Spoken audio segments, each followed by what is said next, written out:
বৃষ্টির দিনের আমার এই সকালটা শুরু হয়েছিল এক অন্যরকম শান্তি আর শুভ্রতার আবহে।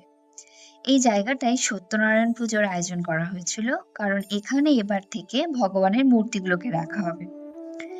কোনো কাজ করার আগে ভগবানের পুজো তো আমরা সবাই করেই থাকি, সেই মতো সকাল থেকে পুজোর সব গোছানো শুরু হয়ে গিয়েছিল।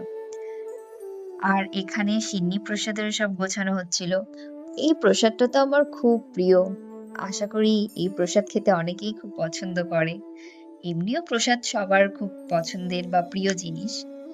তো যাই হোক, ধূপের সুবাস আর মন্ত্রোচ্চারণ আর ভক্তি সুরে ভরে উঠেছিল চারপাশটা।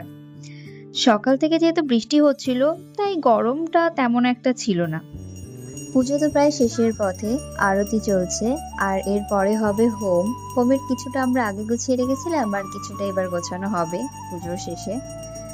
তো হোমও শুরু হয়ে গেল, আর সেই সুন্দর অনুভূতির এক টুকরো তোমাদের সাথে শেয়ার করলাম। আজকের ভিডিওটা এখানেই শেষ করছি। দেখা হবে পরের একটা ব্লগে। টাটা।